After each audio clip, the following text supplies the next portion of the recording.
శ్రీకృష్ణ పరబ్రహ్మణే నమః. ఓం శుక్లాంబరధరం విష్ణుం శశివర్ణం చతుర్భుజం ప్రసన్నవదనం ధ్యాయేత్ సర్వవిఘ్నోపశాంతయే.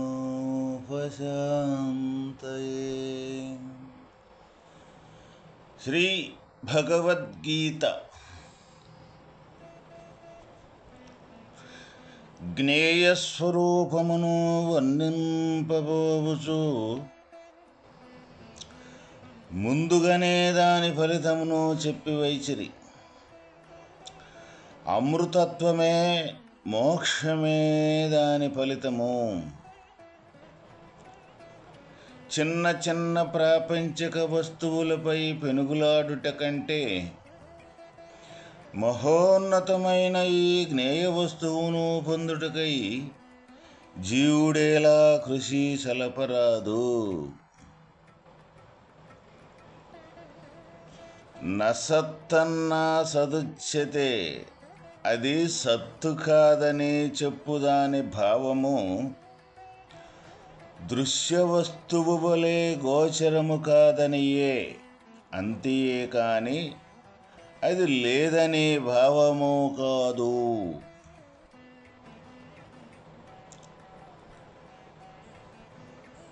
ఏదైతే మనకి కనపడే దృశ్య స్వరూపం దృశ్యరూపకాలైతే ఉన్నాయో, పరమాత్మ యొక్క స్వరూపము ఆ దృశ్య రూపకం వల్లే కనపడేవాడు కాదు. మరి దృశ్యరూపకము వల్లే కనపడే వస్తువు కానప్పుడు మరి ఏ విధంగా మరి ఆ రూపకాన్ని మనం పొందాలి, చూడాలి? మరి ఎట్లా ఉందని మనకి అవగతము కావాలి. దృశ్యరూపకం కానప్పుడు దృశ్యరూపకానికి ఆధారమైన స్వరూపమే పరమాత్మ.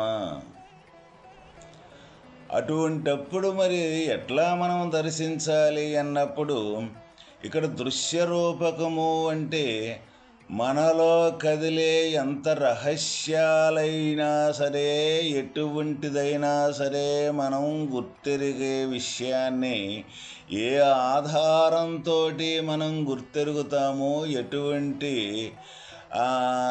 రహస్యాన్ని అయినా ఏ ఆధారంతో మనం దాన్ని గుర్తెరగగలుగుతాము. అక్కడి నుంచి ఈ బయటికి ఇంద్రియ సమూహంతో బయట ప్రపంచానికి వచ్చే ఏదైతే గుర్తెరుగుతూ ఉన్నామో ఈ అన్నింటికీ కూడా అధిష్టాన రూపకంగా ఉండే యొక్క స్వరూపమే పరమాత్మ. అంటే గుర్తెరుగుతూ ఉన్నాము అంటే ఏదైనా సరే ఒకటి, ఆ గుర్తెరగటం అనేది ముందు లేకుండా తర్వాత మళ్ళీ మనం గుర్తెరగటం జరుగుతుంది ఒక విషయాన్ని. అప్పుడు గుర్తెరగటం జరిగేటప్పుడు ఆ గుర్తెరిగేదానికి ముందుండ స్వరూపమే పరమాత్మ. ఇక అటువంటి స్థితి మనకు తయారు కావాలి అన్నప్పుడు మన ప్రపంచానికి సంబంధించిన వాసనలు సంపూర్తిగా తొలగిపోతే తప్ప వాస్తవమైన గుర్తెరిగే స్వరూపం కాడకే మనం చేరుకోలేము ఎవరమైనా. ప్రపంచానికి సంబంధించిన వాసనలు మనకు తొలగాలి అంటే ప్రపంచం అంటే ఈ దేహం, ఈ దేహానికి సంబంధించిన వాసనలు సంపూర్తిగా తొలగిపోవాలి. మరి సంపూర్తిగా ఈ దేహానికి సంబంధించిన వాసనలు తొలగిపోవాలి అంటే ఈ దేహానికి అతీతంగా ఉండి దేహానికి మిగులుగా ఉండే సాక్షిగా ఉండే ఏ జ్ఞానస్వరూపం అయితే ఉన్నదో ఆ జ్ఞానస్వరూపం మనం కావాలి. ఇక్కడ భగవంతుని యొక్క స్థితిని మనం తెలుసుకోవాలి. భగవంతుని యొక్క స్థితిగా మారిపోవాలి అంటే ముందు దేహాన్ని సంపూర్ణంగా అనుమాత్రం కూడా దేహం లేదని దృఢ నిశ్చయము అయితే తప్ప వాస్తవమైన భగవంతుని సన్నిధికి చేరలేము. కాబట్టి ప్రతి ఒక్కరూ కూడా ఈ లోకానికి సంబంధించిన చిన్న చిన్న ఈ ప్రపంచకానికి సంబంధించిన చిన్న వస్తువులతోటి కూడుకొని ఏ భావనలు, ఏ ఆలోచనలు, ఏ విషయాలైతే ఉన్నాయో దానికోసం ఈ కాలం మొత్తం కూడా ఉపయోగపెట్టి మన జీవితం అనేది వృధా చేసుకునే దానికంటే భగవానుడు ఇక్కడ మనకు తెలియజేయటం ఏమిటంటే ఆ జ్ఞేయ వస్తువు అనేది ఎప్పుడూ స్థిరంగా సర్వవ్యాపకంగా ఉండే పరమాత్మ కోసం ఈ కాలాన్ని మనం ఉపయోగపెట్టుకొని పరమాత్మ దరిచేరటం అనేది చాలా చాలా ఉపయోగకరం కదా, చాలా గొప్ప విషయం కదా అని మనకు అక్కడ తెలియజేయటం జరిగిందనమాట. సర్వతః పాణిపాదంతం సర్వతోక్షీ శిరోముఖం సర్వతః శృతిమల్లోకే సర్వమావృత్య తిష్టతి. అది ఆ బ్రహ్మము, ఆ ఆత్మ అంతటను చేతులు కాళ్ళు గలదియు, అంతటను కన్నులు తలలు ముఖములు గలదియు, అంతటను చెవులు గలదియునయి ప్రపంచమునందు సమస్తమును ఆవరించి వ్యాపించుకొని ఉన్నది. ఆ పరబ్రహ్మను సర్వత్రా నేత్రములు చెవులు ముఖములు కలిగి ఉన్నదని చెప్పుట వలన జీవులు చేయు పుణ్యపాప కార్యములనన్నింటినీ అతడు సదా గమనించుచునే ఉన్నాడని స్పష్టమగుచున్నది. ఈ సత్యమును తెలుసుకొనునచో ఇక పాపకృత్యములను ఎవడనూ చేయగలుగును. మనస్సునందును ఆ పరమాత్మ వ్యాపించి ఉండుట వలన జీవుడు చేయు ప్రతి సంకల్పమును అతని దృష్టియందు పడుచునే ఉండుననే భావము. ఇక్కారణమున ఏ కార్యమైనను ఏ సంకల్పమైనను అది అంత రహస్యమైనది అయినప్పటికీ సర్వాంతర్యామియగు భగవంతునకు తెలియకపోదు. కాబట్టి జీవులు తమ ఆచరణ విషయమై బహుజాగరూకులై పాపకార్యములను పాప సంకల్పములను విడనాడి సన్మార్గమునే చేపట్టవలెను. ఆ పరబ్రహ్మమును సర్వత్రా నేత్రములు చెవులు ముఖములు కలిగి ఉన్నదని చెప్పుట వలన జీవులు చేయు పుణ్యపాప కార్యములన్నింటినీ అతడు సదా గమనించుచునే ఉన్నాడని స్పష్టమగుచున్నది. అంటే పరమాత్మ యొక్క స్వరూపము సర్వత్రా నేత్రములు, సర్వత్రా చేతులు, సర్వత్రా చెవులు ముఖములు కలిగి ఉన్నవని ఇక్కడ మనకు తెలియజేయటం జరిగిందన్నమాట. ఇక దీన్ని బట్టి ఏదైతే మన మనస్సు ఉన్నదో మనస్సు కూడా ఇక్కడ పరమాత్మే అని మనకు చెబుతూ ఉన్నారు. మరి మనస్సే కాదు సర్వత్రా కూడా కాళ్ళు అంటే మనకి ఈ శరీరానికి సంబంధించిన అవయవాలు ఏవైతే ఉన్నాయో అవి కూడా పరమాత్మ స్వరూపమే అని మనకి ఇక్కడ తెలియజేయటం జరిగింది. దీనిని బట్టి కనపడే దృశ్యరూపకం మొత్తం కూడా పరమాత్మ తప్ప రెండవది ఏది లేనే లేదు. మరి కనపడే దృశ్యరూపకం పరమాత్మ అంటే ఒకే స్వరూపకంగా ఏకంగా స్వరూపకంగా మనకే కనపడటం లేదు, మనకు గోచరించటం లేదు.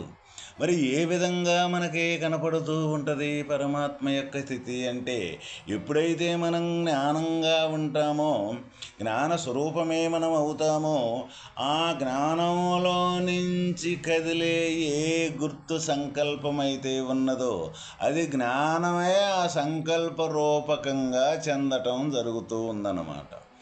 ఆ సంకల్పరూపకం చెందిన తర్వాత ఆ సంకల్పమే ఒక్కొక్క ఇంద్రియము ద్వారా ఈ ప్రపంచానికి దృశ్యరూపకంగా మారి ఆ ఇంద్రియాదుల ద్వారా సర్వకార్యకలాపాలు జరుగుతూ ఉన్నాయి అన్నమాట. అటువంటప్పుడు ఈ దృశ్యరూపకం మొత్తం కాళ్ళు చేతులు చెవులు ముక్కులు తలలో గలది అనే పరబ్రహ్మము యొక్క స్వరూపాన్ని వర్ణించేటప్పుడు మరి ప్రతి ఒక్క ప్రాణికోటి కూడా ఈ జీవన విధానంలో కానీ ఈ ప్రపంచంలో కానీ పంచభూతాలు కానీ ప్రతి ఒక్క ప్రాణికోటి కూడా ఈ కాళ్ళు చేతులు తలలో మొలలో అన్నీ ఉన్నాయే కదా. మరి మొత్తం కూడా పరమాత్మ వస్తువు తప్ప రెండవది లేదు అని మనకి ఇక్కడ తెలియజేసినప్పుడు మరి ఏ విధంగా మరి మొత్తాన్ని మనం పరమాత్మగా మనం చూడాలి, ఇక్కడ ఏ విధంగా మన పరమాత్మను చూడాలి అంటే ఎప్పుడైతే మనం దేహము నేను అనుకొని దేహంతో ఈ ప్రపంచం మొత్తం అనేకత్వాన్ని మనం గోచరం అవ్వటం జరుగుతూ ఉన్నది. దేహం నేను అనే భావన ఎప్పుడైతే తొలగి దేహానికంటే అతీతంగా ఉండే జ్ఞానం మనం అవుతామో అప్పుడు జ్ఞాన దృష్టితోటిగానే అప్పుడు ఈ ప్రపంచాన్ని మనం చూడగలిగినప్పుడు అప్పుడు ఈ దేహం అనేది మనకు కనపడనప్పుడు ఈ దేహం అనే ఉనికి మనకు కనపడనప్పుడు అప్పుడు జ్ఞాన స్వరూపంగానే ఈ ప్రతి ఒక్క ఉపాధిలో మనకి జ్ఞానంగానే గోచరం అవుతూ ఉంటుంది. అటువంటప్పుడు జ్ఞానంతో మాట్లాడటం జరుగుద్ది, జ్ఞానంతో వినటం జరుగుతూ ఉంటుంది, ఈ జ్ఞానంతో ఇచ్చిపుచ్చుకోవటం జరుగుతూ ఉంటుంది. అప్పుడు జ్ఞానంగానే ప్రతి ఒక్కటి జరుగుతూ ఉంటుందన్నమాట. అటువంటప్పుడు ఆ విధంగా జ్ఞాన స్వరూపమే తానైనప్పుడు జ్ఞానంతో మాట్లాడి జ్ఞానంతో సర్వకార్యకలాపాలు చేసేటప్పుడు ఈ జ్ఞానం యొక్క స్వరూపం నిరాకారం యొక్క స్వరూపం. జ్ఞానానికి పరమాత్మకి ఎలాంటి వ్యత్యాసము లేదని భగవానుడు మనకి చేసి ఉండారన్నమాట. అటువంటప్పుడు జ్ఞానం మనంగాందే పరమాత్మ వస్తువు అనేది మనకి గోచరం కాదు. అటువంటి జ్ఞాన దృష్టితోటి ఈ ప్రపంచాన్ని మొత్తం మనం కానీ చూడగలిగినట్టయితే రెండవ వస్తువు అంటూ ఇక దృశ్యరూపకం అనేది ఒక ప్రత్యేకత అనేకత్వం అనేది లేనే లేదు. ఎందుకు అంటే చూడబడే వస్తువు చూసే వస్తువు కన్నా వేరే కానే కాదు.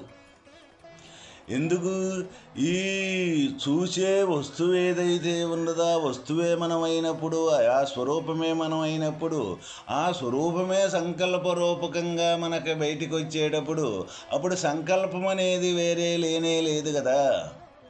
అప్పుడు సంకల్పము కూడా పరమాత్మే. ఇప్పుడు సంకల్పం నుంచే మరి సర్వకార్యకలాపాలు ఇంద్రియాదులతో జరిగేటప్పుడు అవి కూడా మొత్తం పరమాత్మ యొక్క వస్తువే తప్ప రెండవది లేనే లేదు.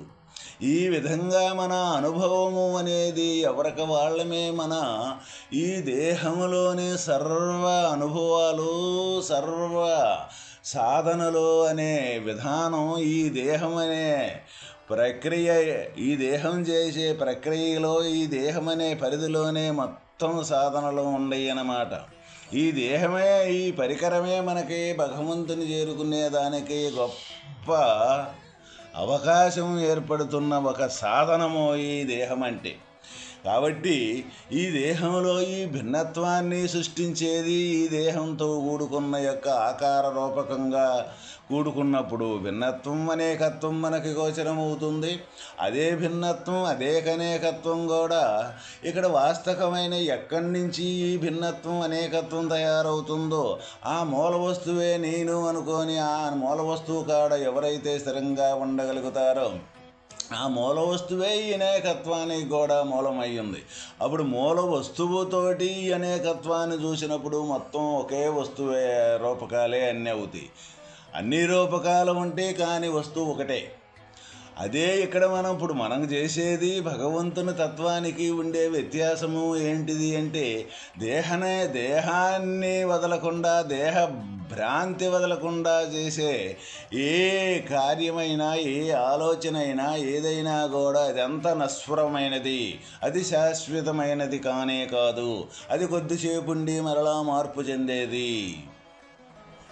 కాబట్టి దేహానికి ఎటువంటి పరిస్థితుల్లో కూడా వాస్తవమైన తత్వం దేహంలో కూడా ఉండి దేహానికి సంబంధం లేకుండా అటువంటి స్థితిని ఎవరైతే పొందగలుగుతారో ఈ చేసే ఈ కార్యకలాపాలు కూడా ఆ స్థితితోటి ఈ ప్రయాణం కానీ మనం చలుపుతూ ఉన్నట్లయితే అప్పుడు మొత్తం పరమాత్మ స్థితిగానే మనకు గోచరం అవటం జరుగుతూ ఉంటుంది. గోచరం అయ్యేది కూడా పరమాత్మే కాబట్టి ఇక అక్కడ చెప్పుకునేదానికి మాట్లాడేదానికి కూడా ఆస్కారం లేకుండా ఉండే స్థితే తాను అవ్వటం జరుగుతూ ఉంటుందన్నమాట. అందువల్ల మనం మరి ఇక ఇటువంటి విధానాన్ని పరమాత్మ అంటే ఎవరు ప్రత్యక్షంగా మనలోనే మనమయ్యుండ స్వరూపాన్ని మనకి ఇక్కడ చూపించేటప్పుడు, అటువంటి మార్గాన్ని మనకు తెలియజేసినప్పుడు భగవానుడు మనం ఇంకా ఏదైనా సరే ఈ ప్రపంచానికి అంటే ఈ దేహానికి సంబంధించిన భావాలతోటి, ఆలోచనలతోటి, పనులతోటి, వీటితోటి కూడుకున్న ఏ ఏ యొక్క అనుభవాలు ఏవైతే ఉన్నాయో అనుభవాలు కానీ ఇంకా ఏదో సంపాదించాలి, ఏదో సాధించాలి అనుకొని పరిగెత్తే మన ప్రయాణానికి తప్పనిసరిగా ప్రతి ఒక్కరము కూడా ఇటువంటి విచారణ చేసినప్పుడు వాస్తవమైన సర్వంతర్యామిగా పరమాత్మని దరిజారటం కంటే ఇవన్నీ కూడా తుచ్చమైనవే అని మనకి అర్థమవుతూ ఉంటుంది కదా. ఎందుకు తుచ్చమైనవి? ఎంత గొప్ప వస్తువైనా మార్పులు చెందకుండా ఉండేది ఏదైనా ఈ భూ ప్రపంచం మీద ఉన్నదా అంటే ప్రతి ఒక్కటి మార్పులు చేర్పులు చెందేదేనో, రెండవది ఏది కానే కాదు. మార్పు చెందుతూ ఉందంటే అది లేనిది అని దాని అర్థం. ఇక్కడ దృశ్యము అంటే మార్పు చెందేది అని, మార్పు చెందంది అంటే పరమాత్మ యొక్క స్థితి అని. మార్పు చెందని యొక్క పరమాత్మ యొక్క స్థితి ఆధారంతో ఈ మార్పు చెందే వస్తువు తయారవుతుంది. అది ఎక్కడ మనం ఏ విధంగా చూడాలి అంటే మనం దేహంలో నుంచి ఆలోచన రూపకంగా, ఇంద్రియాదుల రూపకంగా బయటకు వచ్చి చూడాలి అంటే మనకు వీలుగాని పని.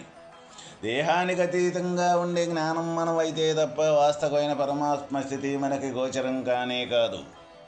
కాబట్టి అందువల్ల దేహ దృష్టితోటి ఈ ప్రపంచాన్ని మొత్తం మనం చూసి ఈ దేహ దృష్టితోటి, దేహ భావనతోటి ప్రపంచంలో అనేక రకాలుగా ఉండే ఏ పనులు, ఏ కోరికలు, ఏ సాధనలు, ఏ కర్మలు ఏ అయితే ఉండయో ఈ మొత్తం కూడా నశ్వరమైనవి, శాశ్వతమైనది కాదని వాగుగా తెలుసుకొని వాస్తవమైన శాశ్వతమైన వస్తువు కోసం పాటుపడి మనం పొరపాటు పడ్డాము, ఈ లేకనే ఉండట్టుగా భ్రమపడే ఈ ప్రపంచంలో తిరుగాడుతూ ఉన్నాము. వాస్తవమైన తత్వం ఎప్పుడు స్థిరంగానే ఉంది. స్థిరమైన తత్వంలో నుంచే ఈ అన్ని వస్తువు ఉన్నాయి కానీ లేకపోతే వేరే కాదు అని ఆ స్థిరమైన తత్వం కాడ నిలబడే యొక్క సాధన ఏదైతే ఉన్నదో ఆ సాధన ప్రతి ఒక్కరము కూడా ఈ మానవాకృతి ధరించి అందరం కూడా స్థిరమైన తత్వం కాడకి, ఆత్మస్వరూపం కాడకి, భగవంతుని స్వరూపాన్ని చేరుకోవటం ప్రతి ఒక్క మానవుడి యొక్క కర్తవ్యము.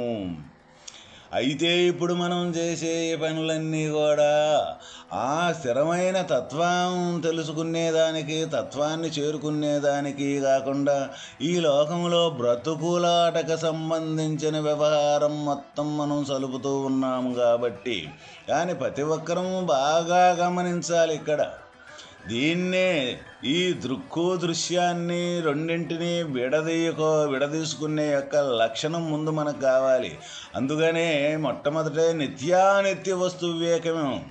నిత్యం అంటే ఏంటిది, అనిత్యం అంటే ఏంటిది మనం బాగా విచారణ చెయ్యిందే వాస్తవమైన నిత్యం వైపు, శాశ్వతం వైపు ప్రయాణం చేసేదానికి మనకు వీలు పడదు. దానికి అందుకనే తాత్కాలికమైన విచారణ, తాత్కాలికమైన ఆలోచన దానికి కుదరదు. ఎందుకంటే ఈ నిజము అనుకొని మనం ప్రయాణం చేసి కాంక్రీట్ అయిన ఈ మనస్తత్వం అనేది ఒక్కసారిగా ఇది అబద్ధం అనే దాన్ని ఒప్పుకోదు. ఎందుకు ఒప్పుకోదు అంటే అదే నిజమని మనం ప్రయాణం చేస్తూ ఉన్నాం కాబట్టి ఒప్పుకోదు. కాబట్టి దాని దృఢమైన చిత్తంతో దాన్ని కనీసం తెగేసుకొని వాస్తవమైన తత్వం వైపు, శాశ్వతమైన వస్తువు వైపు ప్రయాణం చేస్తే తప్ప మనకి ఆ పరమాత్మ యొక్క స్థితి మనకి గోచరం కాదు. పరమాత్మ యొక్క స్వరూపంగా మనం మారిపోలేము. ఎవరమైనా సరే అటువంటి పరమాత్మ స్థితిని పొందటమే మానవుడి యొక్క కర్తవ్యం. కాబట్టి మానవుడై పుట్టినందుకు అటువంటి శాశ్వతమైన తత్వాన్ని చేరేదానికన్నా ఈ భూ ప్రపంచం మీద రెండవది అంతకంటే గొప్ప వస్తువు లేనే లేదు. ఓం తత్సత్.